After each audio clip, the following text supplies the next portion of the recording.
انسان اللہ کی ایک شاہکار مخلوق کا نام ہے، مگر اس کے باوجود بھی فرمایا کہ انسان خسارے میں ہے، گھاٹے میں ہے۔ جب بلند ترین مخلوق بھی انسان ہے تو گھاٹے میں کیوں ہے؟ اللہ نے در علی پہ جھکانے کے لیے انسان کو گھاٹے میں رکھا تاکہ یہاں آؤ اور کامیابی حاصل کر سکو۔ جس کے پاس دنیا ہو اور عقیدہ ٹھیک نہ ہو وہ کبھی بھی کامیاب نہیں ہو سکتا۔ مثال ہمارے پاس موجود ہے، ابلیس بھی تھا، آدم بھی تھا، مگر آدم کامیاب ہے، ابلیس ناکام مخلوق ہے۔ ہمارے سامنے ابراہیم بھی ہیں اور نمرود بھی ہے۔ نمرود کے پاس دنیا تھی، ابراہیم کے پاس خدا تھا۔ ابراہیم کامیاب ہو گیا، نمرود ناکام ہو گیا۔ موسیٰ بھی ہیں، فرعون بھی ہے۔ موسیٰ کامیاب انسان دکھائی دیے اور فرعون ناکام ہو گیا۔ اسی طرح مصطفیٰ بھی ہیں، ابو جہل بھی ہے۔ ابو جہل ناکام نامراد ہو گیا مگر مصطفیٰ کامیاب ہو گئے۔ اسی طرح علی بھی ہیں اور علی کے مقابلے میں دشمن علی بھی ہیں جن کے پاس مال کی کمی نہیں، اور علی تو یہی فرماتے تھے رضینا بالقسمت الجبار، پروردگار ہم تیری اس تقسیم پہ راضی ہیں کہ تو نے ہمارے دشمن کو مال دیا اور ہمیں علم دیا۔ اس کا مطلب ہے دشمن علی کے پاس دنیا تھی، دشمن علی کے پاس مال تھا مگر عقیدہ ٹھیک نہیں تھا۔ جب دونوں کو پلڑے میں دیکھا جائے، ویسے تو اس قابل ہی نہیں دشمن علی کے مقابلے میں لایا جائے، لیکن پھر بھی جب علی کے مقابلے میں دنیا دشمن علی کو مان رہی ہے تو اس معنی میں ہم کہہ سکتے ہیں جب اسے بھی دیکھو تو اسے بھی دیکھو تو علی ہی کامیاب نظر آتا ہے، مگر علی کی کامیابی ایسی ہے، آدم کامیاب ہوئے فزت و رب الکعبہ نہیں کہا، ابراہیم کامیاب ہوئے فزت و رب الکعبہ نہیں کہا، موسیٰ کامیاب ہوئے فزت و رب الکعبہ نہیں کہا، محمد مصطفیٰ کامیاب ہیں مگر فزت و رب الکعبہ نہیں کہا۔ علی ایسا کامیاب کہ یہ زبان علی پہ ہی فقرہ آیا، اور کمال کی بات یہ ہے یہ فقرہ میدان بدر میں نہیں آیا، یہ فقرہ میدان احد میں نہیں آیا، خیبر کا در فتح کیا مگر علی نے نہیں فرمایا۔ حقیقی کامیابی علی نے ہمارے سامنے دکھا دی جب یہ سر اس کی بارگاہ میں جھکا ہوا تھا اور یہ روح علی اس ذات کبریا سے جا ملی، تب فرمایا کہ خدا کی قسم علی کامیاب ہو گیا، علی کامیاب انسان۔ کیوں؟ آمنو وعملوا الصالحات کا حقیقی مصداق میرا مولا امیر 3 دن پہلے غالباً 4 دن پہلے میں نے عرض کیا تھا کہ عبادتیں 2 طرح کی ہیں، ایک مالی اور ایک بدنی، اور یہ دونوں علی ایک ہی وقت میں کرتے رہے۔ نماز بھی قائم کر رہے ہیں اور حالت رکوع میں زکوٰۃ بھی دے رہے ہیں۔ مفسرین نے کچھ یوں لکھا کہ جب سائل آیا خدا کے گھر میں، ہر بندہ نماز میں مشغول و مصروف تھا، لیکن یہ مانگتا رہا کہ کوئی ہے جو اللہ کے نام پہ دے دے، کسی نے توجہ نہ کی۔ دوسری دفعہ مانگا، کسی نے توجہ نہ کی۔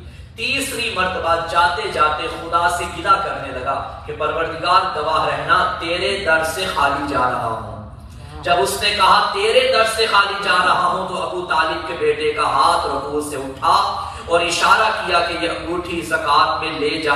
معلوم ہوا کیا کہ اس وقت انگوٹھی دی جب وہ خدا سے گلہ کر رہا تھا، جب توجہ ہی نہیں کی، جب خدا سے مانگا تو علی نے عطا کیا۔ یہی تو حقیقی توحید اور حقیقی ولایت ہے کہ مانگنا خدا سے پڑتا ہے، عطا علی کے در سے ہوتا ہے۔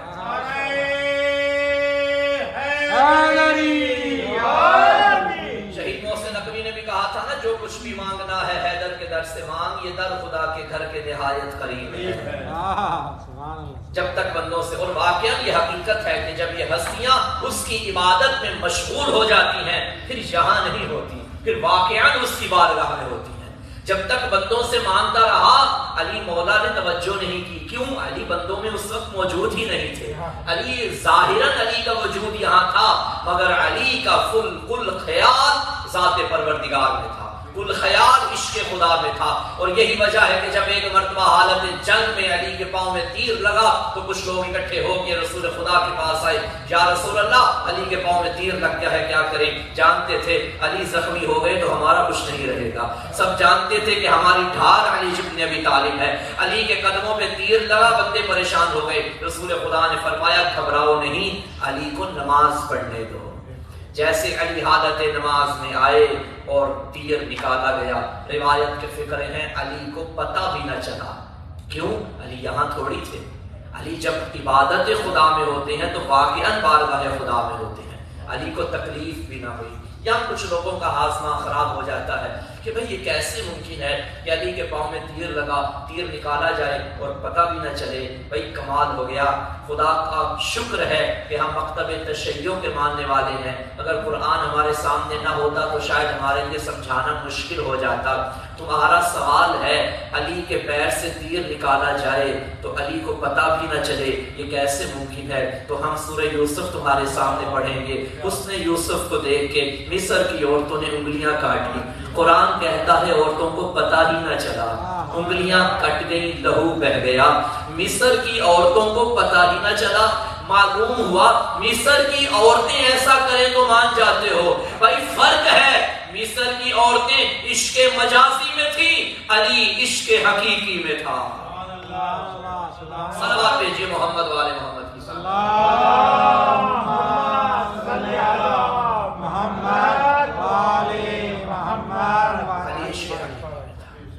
آمن وعمل الصالحات. عقیدہ بھی ٹھیک ہونا چاہیے اور عمل بھی ٹھیک ہونا چاہیے، یہی کامیابی کی علامت ہے.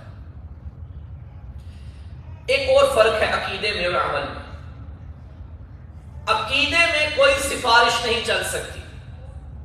محمد والے محمد علیہ السلام شفاعت کریں گے مگر عقائد میں نہیں کریں گے. آپ جس عقیدے پہ مریں گے اسی عقیدے پہ اٹھیں گے. جس پہ زندگی کا اختتام ہوگا اسی پہ آخری زندگی آپ کی ڈیپینڈ ہے. مگر عمل اگر تھوڑا بہت رہ گیا، اعمال میں کوتاہی کمی ہو گئی، تو محمد والے محمد کا وعدہ ہے کہ سفارش ہم کریں گے. مگر دیکھیے سفارش بھی انسان وہاں کرتا ہے جہاں سفارش کے قابل پرچہ ہو. اگر ہو ہی پورے نمبر یا اس میں سے بھی کم ہو، مثلا 33 والا پاس ہے تو 32 31 آئیں تو سفارش بھی ہو جاتی ہے، لیکن پرچہ ہی 0 نمبر والا ہو تو پھر سفارش کرنے والے بھی سفارش نہیں کرتے. ایک عمل ایسا ہے امام جعفر صادق علیہ السلام کی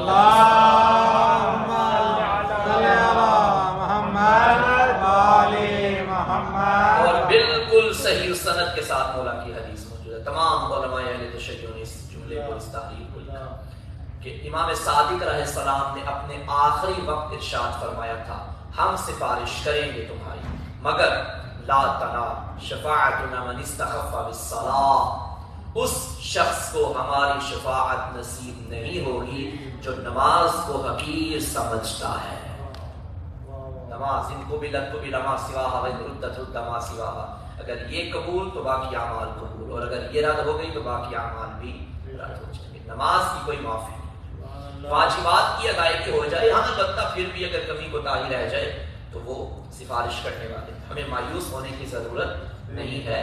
قبر میں علی آئیں گے، بروز محشر علی آئیں گے، پل صراط پہ علی آئیں گے، حشر نشر علی کے ساتھ ہوگا، امام وقت کے ساتھ ہم اٹھائے جائیں گے. قبر میں علی، جنت میں بھی علی، جنت کے سردار بھی علی.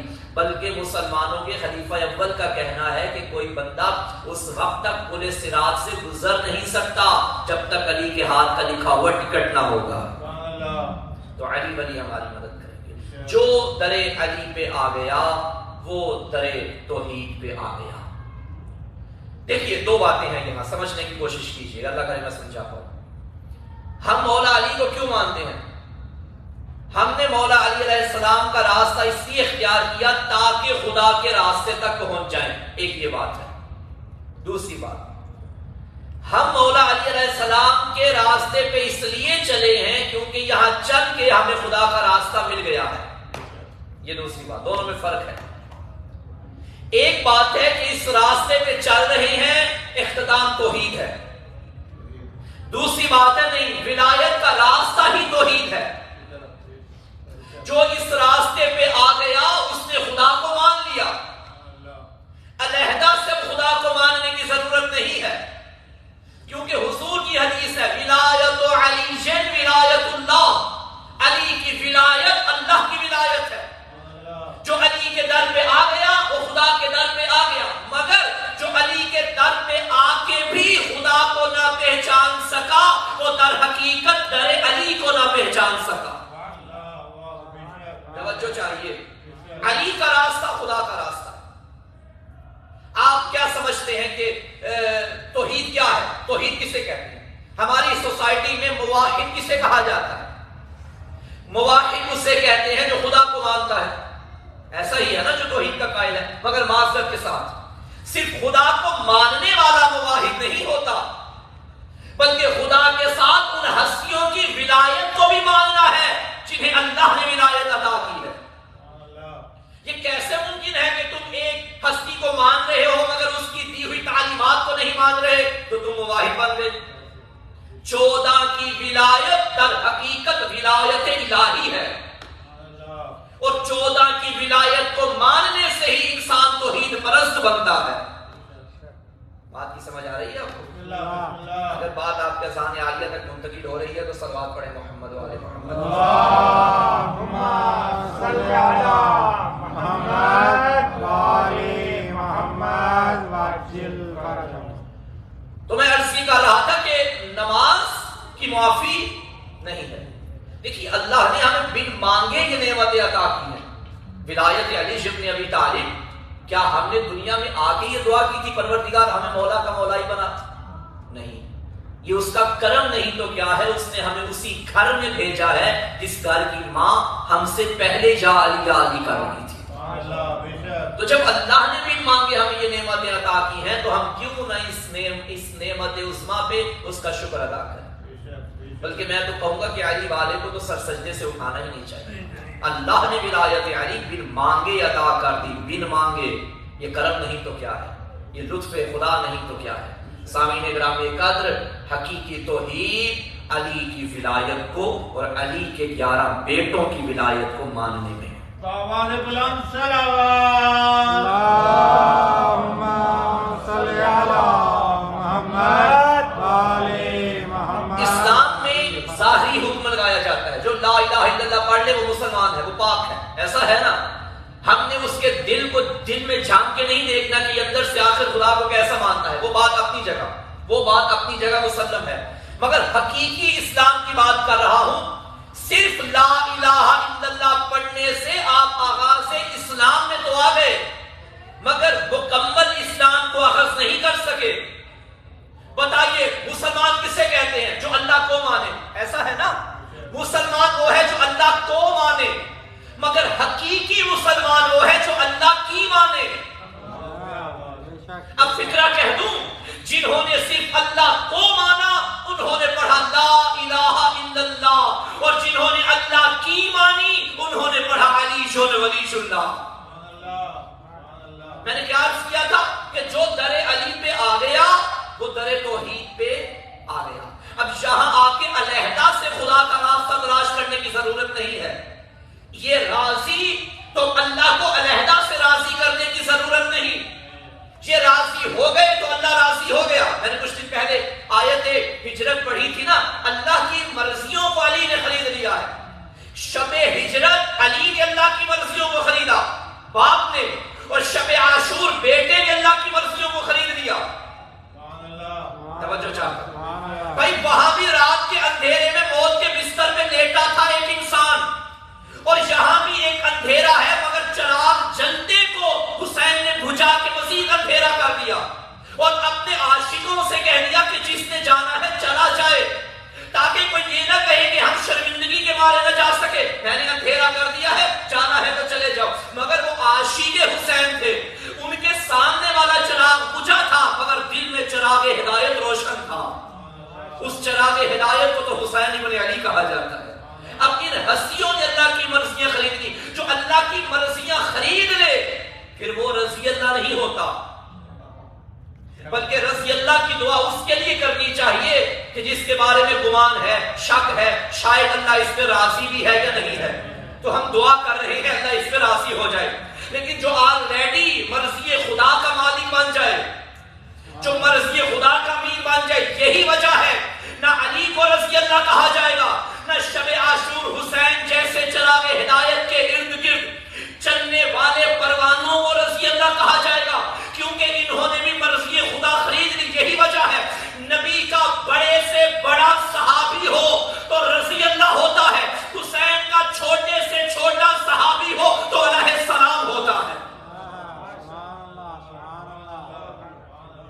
میں نے کیا کہا کہ جو ان کے در پہ آ گیا اسے علیحدہ سے در خدا تلاش کر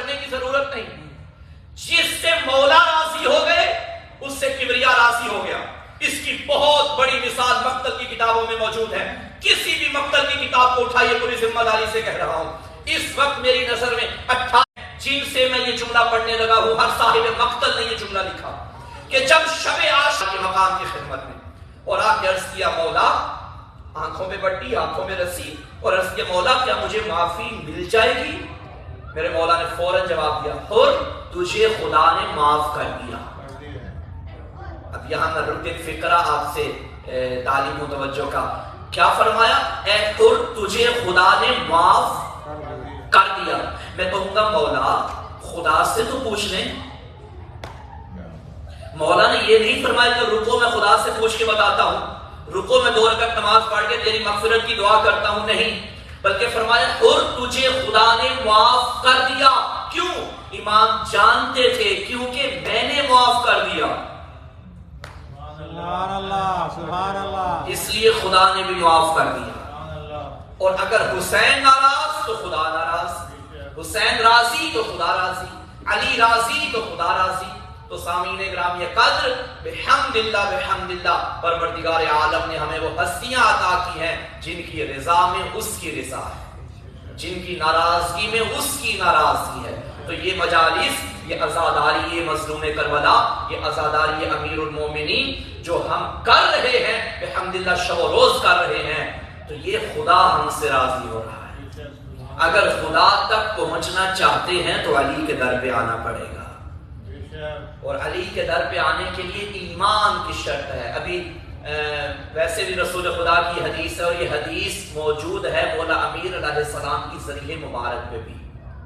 جائیے جو نجف اشرف کی زیارت سے مشرف ہیں، پروردگار انہیں سلامت رکھے، بار بار توفیق دے، اور جب تک نہیں جا سکے مولا توفیق دے کہ وہ بھی جائیں. اور جہاں میری آواز جہاں جہاں تک پہنچ رہی ہے، جو زائرین ابھی بھی ماشاءاللہ نجف اشرف سے بھی سن رہے ہیں، ان سے بھی گزارش ہے کہ آپ جائیے گا مولا امیر علیہ السلام کے حرم میں.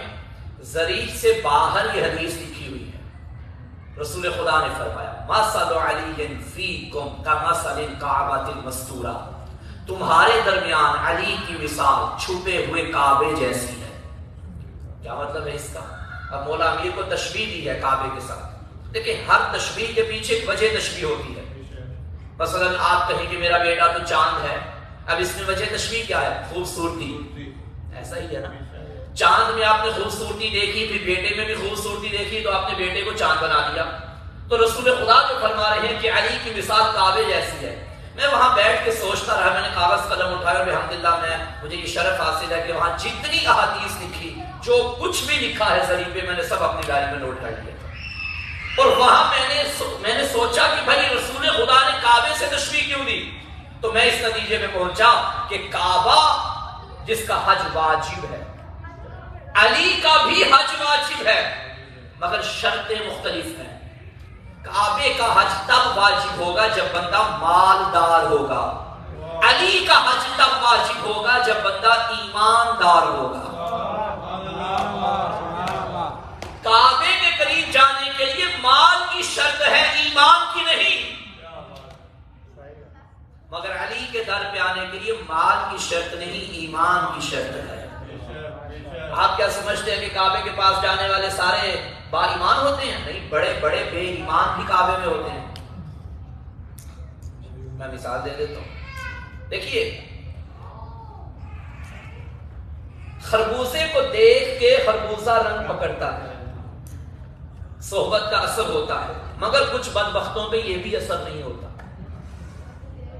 وہ ساتھ رہ کے بھی ساتھ نہیں ہوتے. کعبے کے پاس جانے والے سارے ٹھیک نہیں ہوتے. انشاءاللہ میں کوشش کروں گا کہ آئندہ کی مجالس میں اس بات کی مزید وضاحت کروں. بہرحال آج جو حصہ ہے آج کا وہ عرض کرتا ہوں. مولا امیر المومنین علی جبن ابی طالب علیہ السلام کا دور تھا، بلکہ دور نہیں تھا، مولا حج پہ موجود تھے، دور کسی اور حاکم کا تھا، دوسرے حاکم کا. مولا امیر بھی وہیں طواف کعبہ میں مصروف تھے کہ ایک مرتبہ ایک جوان طواف کعبہ بھی کر رہا ہے اور ایک نامحرم کو بری نگاہوں سے بھی دیکھ رہا ہے. عین اللہ نگاہوں نے اس کی شیطانی نگاہوں کو دیکھ لیا.